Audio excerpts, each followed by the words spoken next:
जी नमस्कार साथियों, एक बार फिर से आज सुविधा तैयारी क्लासेस में हृदय से हार्दिक स्वागत अभिनंदन है। आप सभी विद्यार्थियों का लंबे समय से मैसेज आ रहा है कि सर बीएसटीसी की हम तैयारी कैसे करें। अंतिम 40 दिन बचे हैं। इन 40 दिन में हम किस प्रकार से तैयारी करें कि बीएसटीसी को पास कर सके। देखिए, जो आपको प्राप्त है वही पर्याप्त है। जो 40 दिन बचे हैं आप एक अच्छी स्ट्रेटजी के साथ, एक अच्छी रणनीति के साथ बीएसटीसी के एग्जाम को क्रैक कर सकते हो। अगर आप किसी विस्तृत गाइड के चक्कर में पढ़ते हो या यूट्यूब या किसी ऐप के वीडियोस के चक्कर में पढ़ोगे तो वो सिलेबस कवर नहीं होगा, क्योंकि अपने पास मात्र 40 दिन बचे हैं और 40 दिन में एक अच्छी रणनीति के साथ, एक शॉर्ट कंटेंट के साथ इस एग्जाम को पास किया जा सकता है। तो सबसे पहले हम सिलेबस को समझते हैं, उसके बाद कुछ बताऊंगा। मैं जैसे कहता हूँ वैसे रणनीति को फॉलो कर लीजिएगा, अवश्य आपका 40 दिन में एग्जाम पास हो जाएगा। वैसे कोई बड़ा विशेष इतना कठिन एग्जाम कुछ नहीं है, ठीक है। तो देखिए, सबसे पहले सिलेबस को समझते हैं। तो मुख्य रूप से पहले आता है पार्ट रीजनिंग का। किसका आता है? रीजनिंग का। रीजनिंग के बाद मुख्य रूप से आता है जीके का। आप अगर इस प्लानिंग को फॉलो करोगे तो अवश्य 40 दिन में आप इस एग्जाम को पास करोगे। रीजनिंग जीके के बाद इसमें मुख्यतः अगर हम देखें तो शिक्षण अभिक्षमता, जिसको इंग्लिश में टीचिंग एप्टीट्यूड कहते हैं। क्या कहते हैं? आप हिंदी में देख लेना, शिक्षण अभिक्षमता। फिर यहाँ लैंग्वेज इंग्लिश कंपलसरी है। उसके बाद हिंदी संस्कृत में आपके पास ऑप्शन है, आप चाहे जो लैंग्वेज ले लें। उसके बारे में भी हम चर्चा करेंगे। देखिए, रीजनिंग ऐसा सब्जेक्ट है जहां आप अधिक से अधिक नंबर ला सकते हो। मुख्य रूप से जो मेरिट निर्धारित करता है वो है रीजनिंग और शिक्षण अभिक्षमता और ये सब्जेक्ट। जीके बहुत नॉर्मली पूछा जाता है, क्योंकि एग्जाम भी क्या है, 12वीं पास वाला है। तो जीके में हमें ज्यादा डीप पढ़ोगे तो इस 40 दिन में कुछ होने वाला नहीं। अगर आप जैसे जीके में देखोगे इतिहास की टॉपिक है, अगर आप इतिहास को पढ़ते रहोगे तो संभव नहीं है, क्योंकि इतिहास में 1857 की क्रांति है, एकीकरण है, बहुत विस्तृत बड़े टॉपिक्स हैं जिनमें महीना भर में उन दो टॉपिक्स में लग जाता है। तो सिर्फ अगर आप उसी को पढ़ोगे तो आपका सिलेक्शन होने के चांसेस बहुत कम रहेंगे। हमें मोटे तौर पर सारे पार्ट्स को कंप्लीट करना है। रीजनिंग में आप कोई भी बुक्स ला सकते हो, जैसे लक्ष्य की वगैरह है बुक्स लेके आए, तो उसमें से आप क्या करो, एक बार सारी टॉपिक्स ऊपरी तौर पर पढ़ लो, डीपली मत जाना, क्योंकि रीजनिंग एक ऐसा विषय है जिसमें टॉपिक ऊपर से स्टार्ट होता है और नीचे उसकी गहराई बहुत अनंत होती है।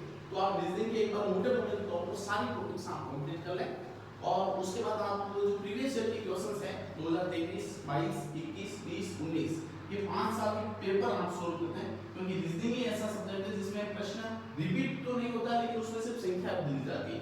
जैसे वर्णमाला परीक्षा से प्रश्न आता है तो आता है, वैसे ही आएगा। तो 5 साल के अगर आप प्रश्न पेपर सोल्व कर दोगे तो मेरे ख्याल से रीजनिंग का सिलेबस आपका कंप्लीट हो जाएगा। ये 5 साल के पेपर आप एक बार सिलेबस को पूरा कवर कर लें मोटे तौर पर, उसके बाद है। अब बात आती है रीजनिंग की। देखिए, रीजनिंग में इतिहास भी है, जीके में इतिहास भी है, जीके में भूगोल भी है, जीके में आर्ट कल्चर भी है।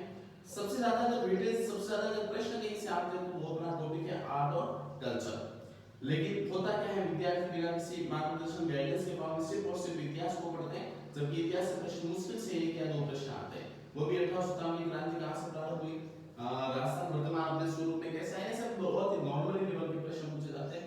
भूगोल में राजस्थान की सामान्य स्थिति सामान्य प्रश्न आते हैं और आर्ट और कल्चर से सबसे ज्यादा प्रश्न बनते हैं। किसी विस्तृत गाइड के चक्कर में अपन नहीं पढ़ना है। जो 10वीं की जो आरबीएससी की बुक्स आती हैं, 10वीं की जो आरबीएससी की बुक्स आती है वहां से आप जीके को पढ़े, आपका जीके अवश्य कवर हो जाएगा। इतिहास की टॉपिक भी आप उसी से पढ़ लें। भूगोल थोड़ा बहुत नया ऊपरी तौर पर आपको राजस्थान की सामान्य स्थिति से संबंधित पढ़ना है, संभाग है, जिलों की संख्या है। और आर्ट और कल्चर पर आप थोड़ा विशेष ध्यान दें, जैसे लोकवाद्य यंत्र हैं, आभूषण हैं, वस्त्र हैं।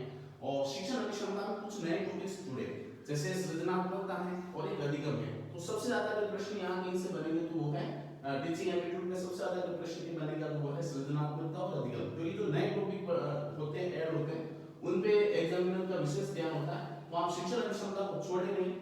अब वो शायद 1 2 3 का भी सिस्टम नहीं है, सीधा 3 का सिस्टम है।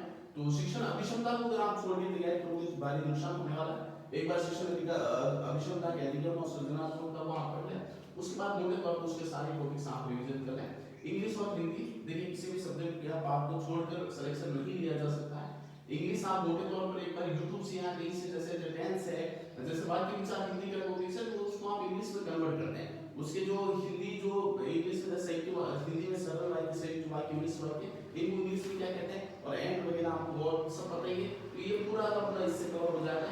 इंग्लिश में आप अवश्य करें। इंग्लिश में कम से कम 20 में से 7 आप प्रश्न आपको सोल्व करने हैं। और हिंदी में जो 90 से 12वीं तक की जो व्याकरण की किताब आती है वहां से आप इसे कंप्लीट कर सकते हो। तो इस प्रकार से आप 40 दिन के सलेक्शन ले सकते हो। आप भी अपने तमाम दोस्तों को इस क्लास को शेयर करिएगा और अगला वीडियो आपको किस पे चाहिए उस पर आप अवश्य कमेंट करिएगा। एक बार फिर से आप सभी का धन्यवाद।